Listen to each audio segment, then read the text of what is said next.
وهذا سؤال مهم أستاذ دكتور علي. دعني يعني تجيب إذا يعني أردت على ما تبقى، ولكن دعنا نبدأ من النهاية. يقول أحدهم كما يقول الأستاذ فواز إنه يعني ذهبت أنظمة في ليبيا، في تونس، في مصر، وإلى آخره. ما الذي كان البديل؟ البديل هو الإرهاب، حركات متشددة، عنف، لا استقرار، لا أمن. ما الذي يستفيده العرب لو انهار النظام أو ذهب النظام في سوريا كغيره في العراق، في سوريا؟ الآن مصر تعلم أن سيناء هناك يعني مذابح تجري للجيش المصري. تفضل.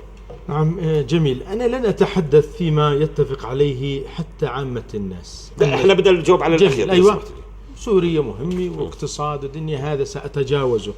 ثانيا، لن تسمح أمريكا التي تنوي ضرب سوريا اليوم بأن يكون هنالك أنظمة ديمقراطية منتخبة، لا في سوريا ولا في الأردن ولا في مصر تحديدا، هذه دول المحور ذات الاتساق، والعراق طبعا، والاتصال المباشر مع أرض فلسطين المحتلة.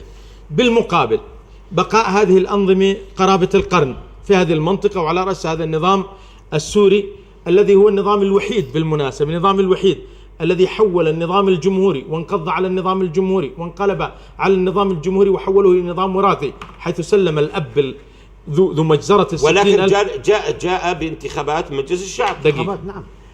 ما في العالم في الأنظمة الجمهورية ابن رئيس جمهورية بيستلم حكم إلا في حالة بشار الأسد، أو في حالات فاسدة بجزء أمريكا بوش الأب وبوش الابن يا جميل. بوش الأب وبوش الابن. وبالتالي هذا هو أصلا نظام انتخاب تم ولا لا؟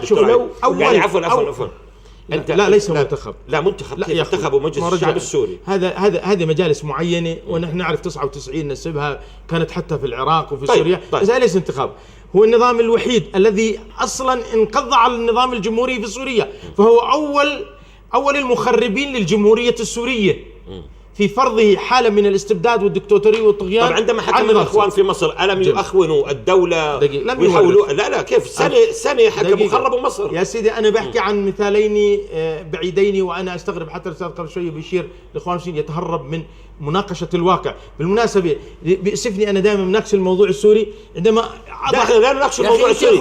أسألك عن المسلمين.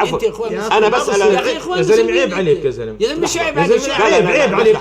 أقول لك أنت سريعا بتزبط، أقول لك أنت شيخ إمام تزبط، أقول لك أنت راهب مسجد تزبط. يا أخوان مش أنا علي الضراعين رجاء. أنت إخوان المسلمين كلام أولاد هذا. لا خلاص رجاء. لا مش إخوان المسلمين، مش دخل الحديث.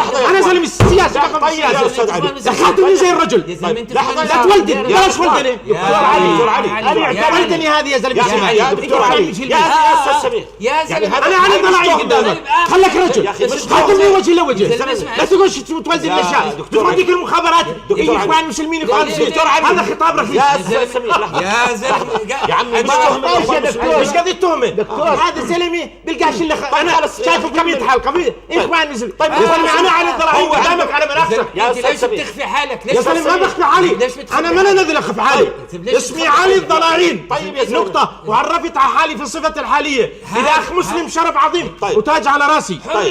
بس أنت مفسفس في الحديث. خلاص هذا علي بتهرب من الحديث هذا الرجل. هذه الحقيقة. إخوان مسلمين خلك رجل في الحديث.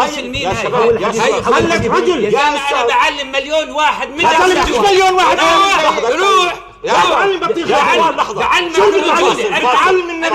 أنا بعلمك الرجولة والتبعية والخيانة. يا أخوان أنت النبي. شو حقير؟ لا